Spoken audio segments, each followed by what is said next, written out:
Okay, so we are moving into a conversation about diplomacy. And as you can see from the date range here, we are 1901 through 1917. So 1901 is, right after the Spanish-American War, right after this well, not after, but in the middle of this ongoing debate that the United States is having amongst itself about its position in the global world, imperialism versus anti-imperialism, right? We've discussed those types of attitudes. We're understanding who these progressive presidents are, but during this chapter, for this segment here, we want to talk a little bit more about what their diplomacy is. What are they advocating for when it comes to Roosevelt, Taft, and Wilson? What do they see as America's role in the world? So we're starting in 1901 and we're going all the way through 1917, which is the year that the United States enters into World War I. So we know that World War I, starts in Europe in 1914, but the United States doesn't make entry into the war until the final year of the war. It ends in 1918. We enter in 1917. So we are going to talk about Roosevelt's positions of diplomacy, Taft's positions of diplomacy, and Wilson's positions of diplomacy. And the title is The Big Stick, America and the World. So just thinking about the title of the chapter that we're moving through, what could that maybe even just tell you about what we're going to see in the attitudes that we're going to see America adopt in this section? So in the early 1900s, if you were to do a survey of average American citizens, just normal everyday people, they would tell you that they see themselves in the United States as being fairly isolated from foreign affairs. They don't really see the connection, certainly not in their daily lives, and even in the larger, politics of the United States. They don't really see the United States as interacting and interfering or intervening in any way in foreign affairs. That, of course, is different from the reality of the situation on the ground because their government is actively involved in these foreign affairs. So we're going to start with Roosevelt, sort of talk about how he viewed America's role in the world and what the best way to accomplish America's goals were. There's a question excuse me, that a lot of imperialists are asking themselves, and we can classify Roosevelt as an imperialist. Remember his role during the Spanish-American War, certainly. And the question is, do civilized, quote unquote, right, countries, and by civilized countries here we mean industrial producers of manufactured goods, do these civilized countries have the right to intervene in the affairs of uncivilized countries? What does Roosevelt say? Well, he says yes. Yes, they do. Yes, we do. Not just that these civilized countries have the right to intervene, but that they have the obligation to intervene. This should remind you of the white man's burden, that concept in social Darwinism that we've talked about previously. It's not just the right, it's the obligation. It's important to protect order and to protect stability. And remember that I said that the United States was working on, bolstering its navy, and it soon becomes the largest. And this is a really great political cartoon, sort of a preview of where we're headed here. There's Roosevelt. He's carrying the big stick. He refers to, or we refer to his brand of diplomacy as big stick diplomacy. He is marching around the Caribbean, pulling ships with various labels, including debt collectors. So Roosevelt does practice what we call big stick diplomacy. That diplomacy, should say, not diplomat, diplomacy should always come with a real threat of military action. So he was known for saying, speak softly and carry a big stick. So I may try to reason with you as a foreign power. I may say, hey, look, this is what we would really like you to do. This is the behavior that we need to see from you. But then if those countries are not amenable to what the United States is asking for, then the threat of military intervention is not only real but used, right? So the United States, for example, would have a strong Navy. And he would say, we're not going to take military action against a specific place unless we are prepared to start what we finish.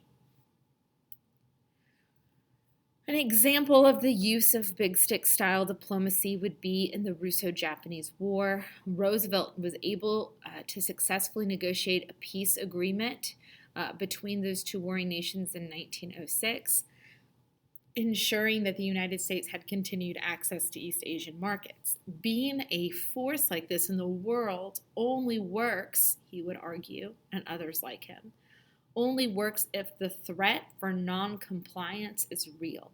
If the United States is just out there like, hey guys, please stop fighting, you're really messing with our economy, it's a different story as saying, hey, we're brokering this peace agreement because if not, the United States is going to militarily intervene, right? Those are two different things.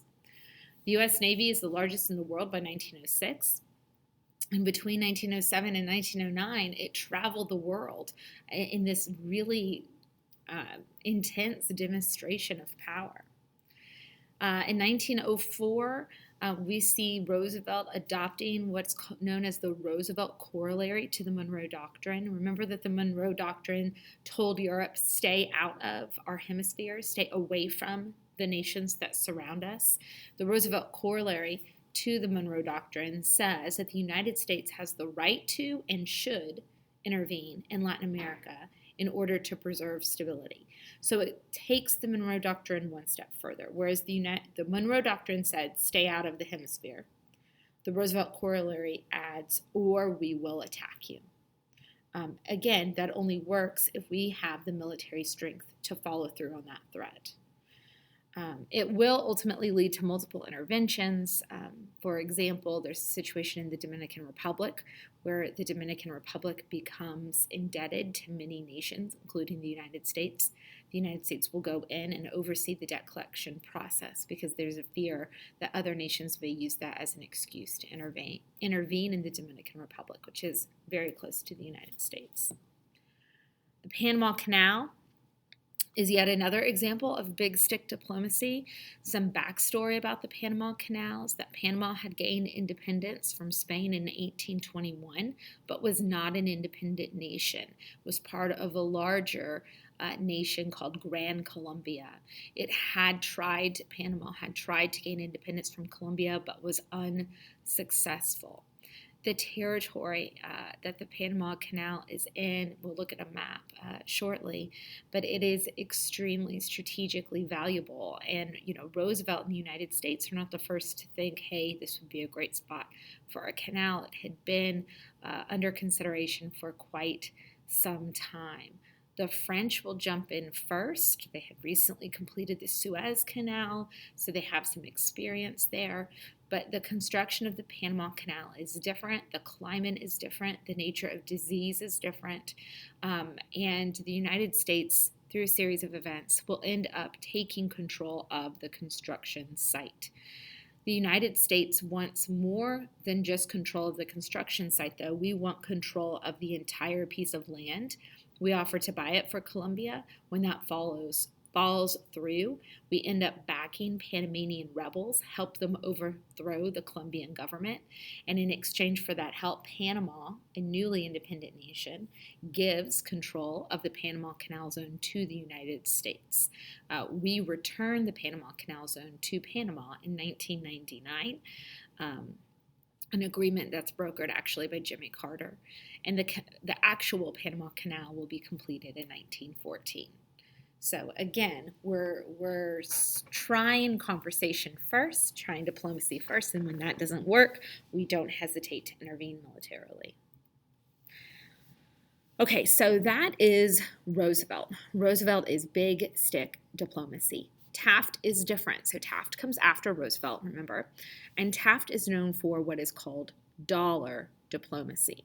He's interested in expansion, but he is much more of an economic expansionist. So he would like to see the United States expand its economic sphere, but he is not as interested in the quote-unquote civilizing mission that Roosevelt is. He sees expansion as a way to benefit the U.S. economically. He's not worried about the moral aspects of things.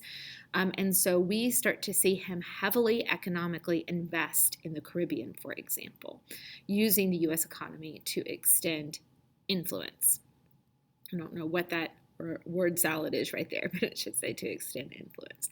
An example of Taft's use of dollar diplomacy is in Nicaragua. There's an insurgency in Nicaragua that overthrows the government. Taft will side with the insurgents and send in American troops. Once the fighting ends, Taft will grant large loans to the new government. And again, if you're going to benefit someone economically, they may owe you some type of trade loyalty in return.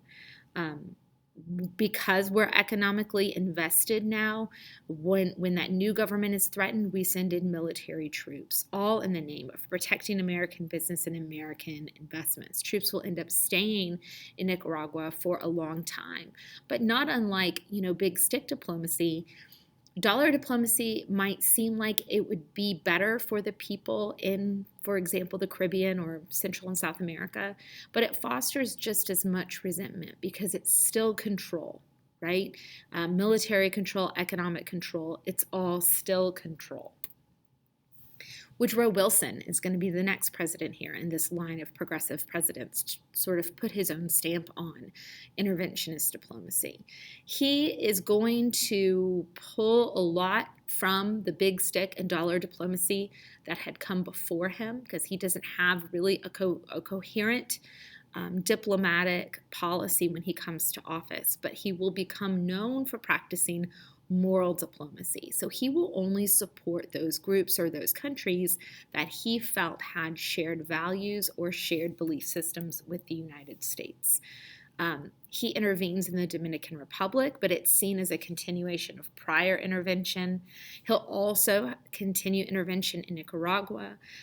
He will sign a treaty to prevent another canal being built there, to stop that rivalry with the Panama Canal. It will be finished with Wilson.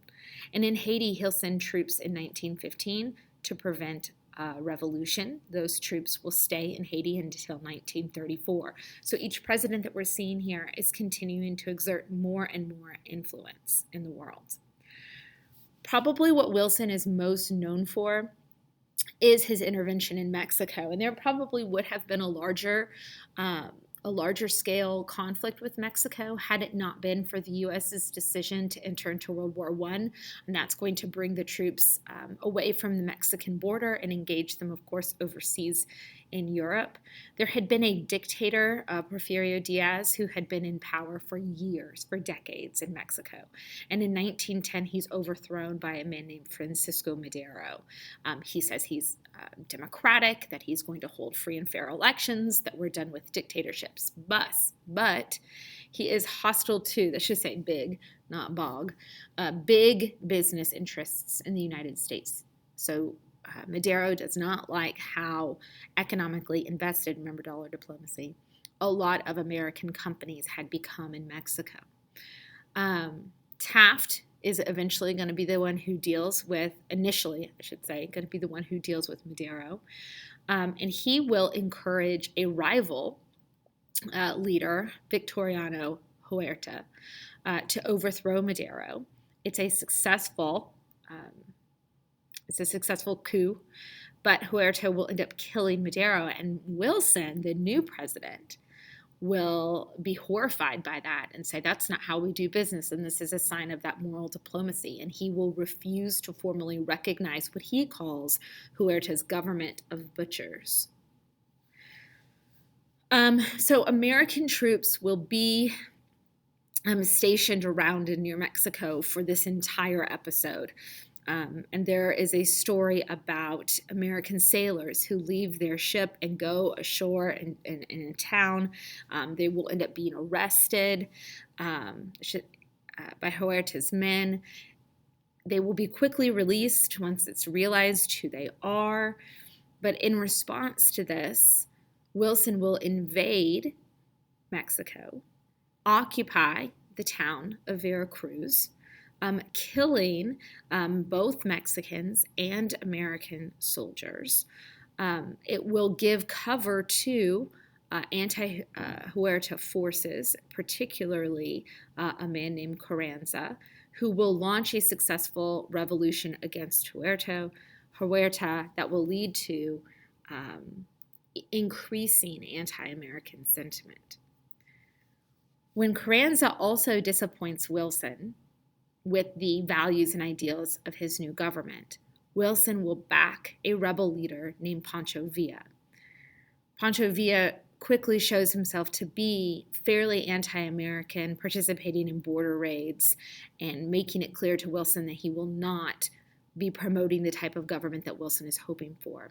Wilson will soon switch back to Carranza, and Wilson will order General John J. Pershing to Mexico to track and arrest Villa and his men. It's ultimately a failed mission because that never happens.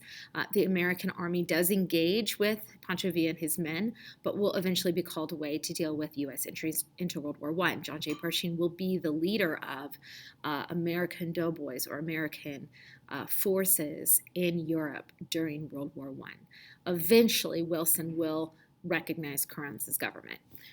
It's okay if that didn't make a lot of sense to you. It's okay if it's hard to follow, Madero, Huerta, Pancho Villa, Carranza. There's a lot of players there. But I want us to get the idea that the United States is going to intervene constantly when its economic, business, political interests are perceived to be threatened in any kind of way.